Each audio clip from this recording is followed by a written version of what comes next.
2020년 7월 16일 아침 6시 30분입니다.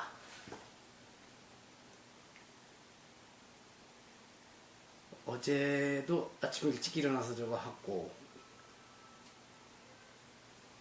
보훈사 회의 간다고 시간 맞춰 갔는데 서울 가서 올림픽대교에 있는 데서 길을 잘못 들어서 가지고 회의 시간에 늦었습니다. 그래서 저 때문에 오후로 일정을 미루어서 회의를 하고 좀 여러 가지로 제가 안 오니까 직원들이 당황하고 그랬었을 것 같은데 잘 문제없이 잘 되고 왔습니다. 이왕 간 김에 아주 야무지죠. 봉사 템플스테이 담당을 하게 된 대불련 출신인데 정호 스님 방에 들려 차담하면 한참 이런저런 이야기를 많이 같이 나누고 왔습니다. 서로 공감하는 부분도 많고 또 올 간 김에 늘 여기만 찾아와 주시는 법성화 보살, 묘선 보살이 아침 잠실 쪽에 같이 있다 그래서 가서 두 분 모시고 올림픽공원 한성백제 박물관인가요? 그 2층에 있는 식당에 가서 커피도 마시고 이러고 왔습니다.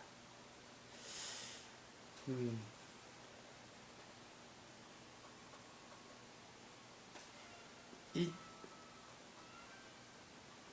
세상 더 이상은 이제 박원순 씨 얘기는 안 한다 그랬는데 이게 잘 안 돼요. 현안이 계속 들어가고 뭔가 지금 사태가 꼬이고 있는 것 같아요.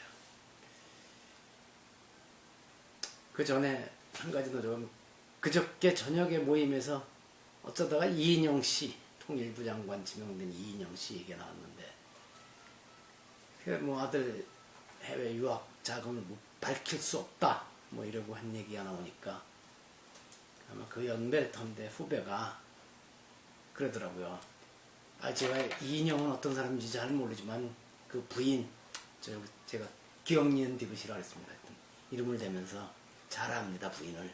그 부인의 살아온 이력으로 모아 이인영 씨는 믿어도 된다고 봅니다고 하더라고요. 그래서 제가 그랬어요. 세상 모든 게 변하지 않소. 특히 인간의 마음처럼 빠르게 자주 변하는 게 어디 있겠소. 참 믿기 어려운 게 사람의 마음입디다. 물론 믿을 수 있으면 그거 같이 좋은 게 어디 있겠습니까. 막 욕을 하고 싶은 행동인데 참 믿을 수 없는 세상이 된 것. 특히 정치로 진출한 정계로 진출한 과거에 운동을 했던 사람들 중에 그런 경우가 많아서 참 안쓰럽습니다.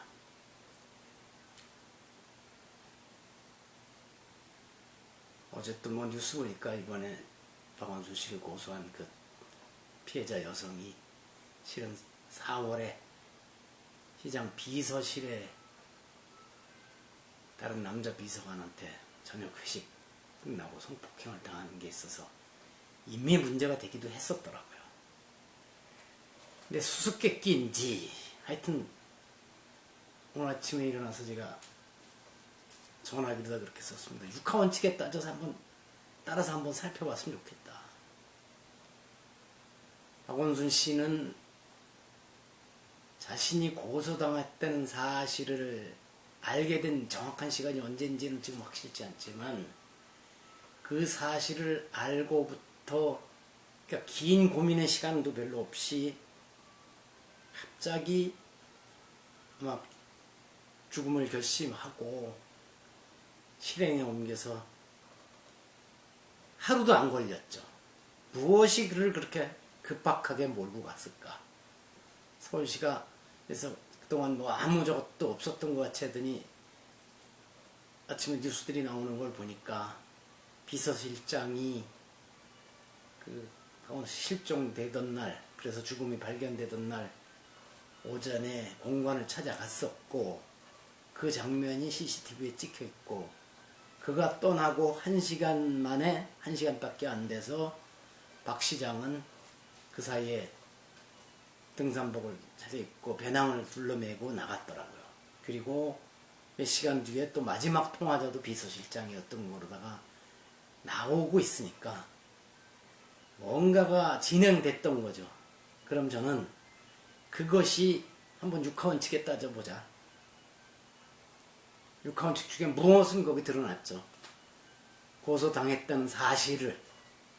그럼 누가, 경찰은 아니라고 우기고 있고 청와대도 서로 아니라고 합니다. 누가 언제 어떻게 전화로 알려준 거냐, 무슨 다른 방법이냐.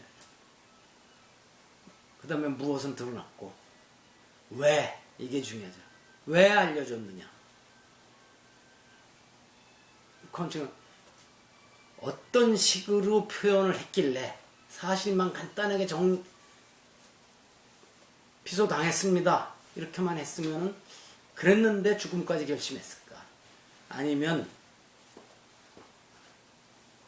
그 사실에도 덧붙여서 무슨 얘기가 전달이 됐길래 본인으로서는 더 이상 감당할 수 없다고 판단을 하고 짧은 유서를 써놓고 그렇게 됐는데, 또 거기서 의문은 유서는 사무실에서 나온 거로 돼 있거든요. 그럼 그날 저녁에 사무실에서 공관으로 가기 전에 유서는 써놨다는 얘기인데, 하여튼 뭔가가 수수께끼입니다. 그리고 급박하게 사후 처리가 됐죠. 경찰은 공소권 없음을 일찌감치 발표하고, 대개 저렇게 시신이 발견되면 대개의 경우는 부검을 하죠. 아마 노무현 전 대통령도 그랬던 것으로 아는데, 부검을 하든 안 하든 그렇게 곧바로 모든 일이 진행될 것도 좀 뭔가 수수께끼가 있어요. 그 보이지 않는 손이 누군지, 어디인지.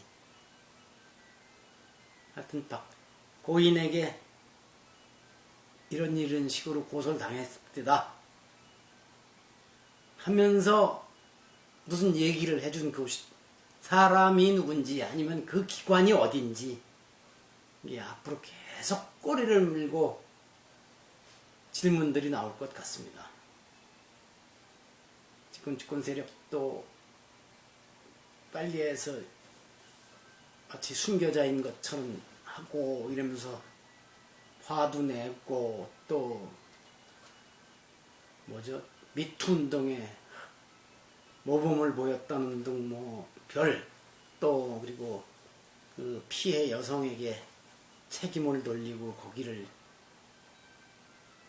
공격해대는 이런 움직임들이 계속되더니 어제부터는 분위기가 조금 바뀌어가는 것 같아서 사과도 하는 신용을 하고, 저는 아직은 신용이라고 봅니다. 그런 것 같습니다. 물론 그들은 정치적으로 지지도가 어떻게 되느냐에 관심이 있어서 그러는 것이죠. 근데 참 저도 그렇고 말조심을 해야 되겠는 게, 어제 또 오늘 신문에 보니까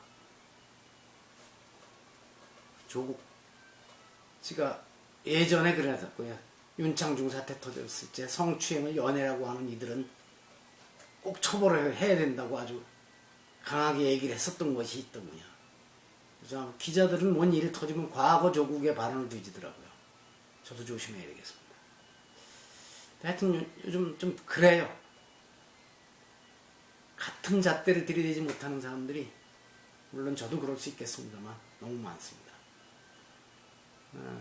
어제 읽기를 마친 카전착기에서 도래정원을 이어서 이제 이번엔 한국 소설을 읽을 차이니까 거의 800쪽이 되는 이광수의 장편 소설 사랑을 읽어보기로 했습니다. 제 기억에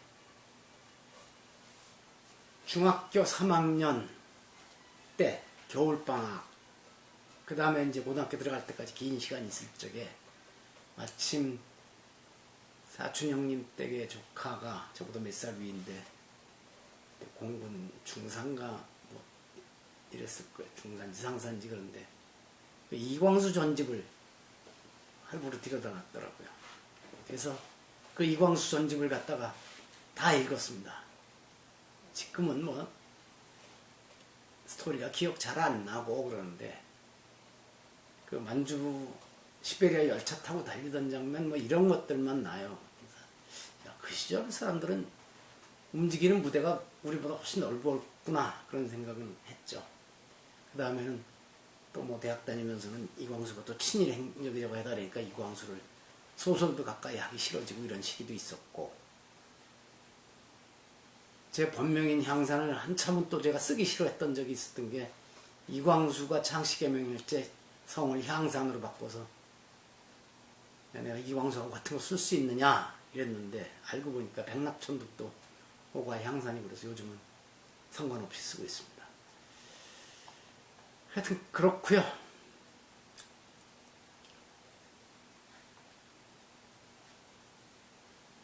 사람의 마음이 바뀌죠. 오늘 영상편지 97번째입니다. 제목은 전쟁의 승패는 민심에 달려있다.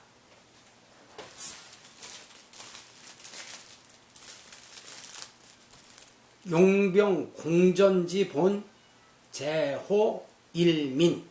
용병 군대를 부리고 군사를 부리고 공전 전투에 공격하는 거니까 그냥 전쟁을 치르는 데 있어서의 근본은 어디 있느냐? 제호. 이 호는 어하고 같죠. 일민. 그때 일은 동사입니다. 백성을 하나로 하는 데 있다. 그러니까 민심을 하나로 하는 데 있다. 백성의 마음을, 국민의 마음을 하나로 모을 수 있으면 어떤 전쟁에서든지 승리할 수 있다고 오늘날의 말로다가 풀어서 얘기하면 될 겁니다. 그래서 모로아시데스지가 전쟁의 기본은 먼저 민심을 통일하는 일이다. 민심이 통일되어 있지 않으면 아무리 군비가 갖추어지고 전략에 빈틈이 없어도 싸움에 이길 수가 없다. 그리고 저는 2015년 8월 27일에 이렇게 코멘트를 달아놨습니다. 막강 전력을 자랑하는 미국이 베트남에서 패한 이유가 무엇인가? 국민의 여론이 등을 돌렸기 때문이다. 그러면 미국 국민들은 왜 등을 돌렸을까?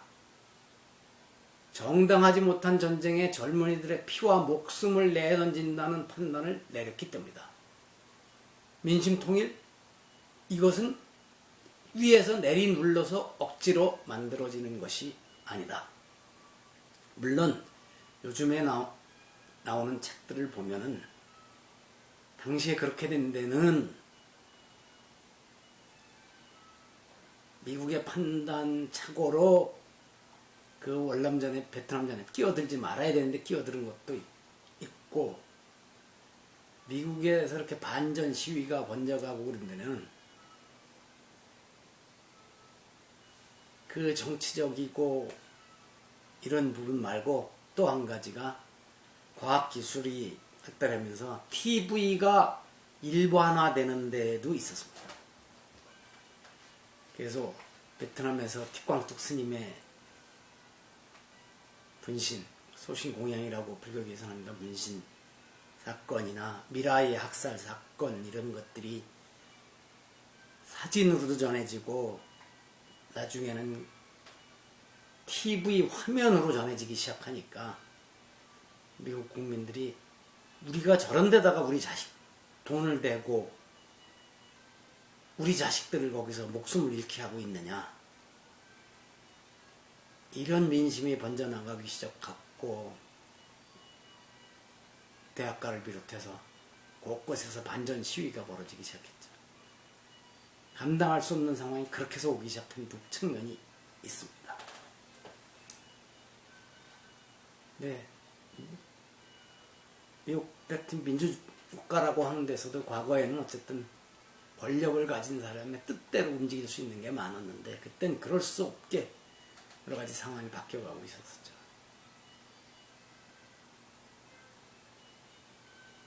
어떤 면에서는 민주국가가 그래서 전쟁에서는 초반에는 불리합니다. 민주국가라고 하는 것은 서로가 생각이 다른 것이 당연하고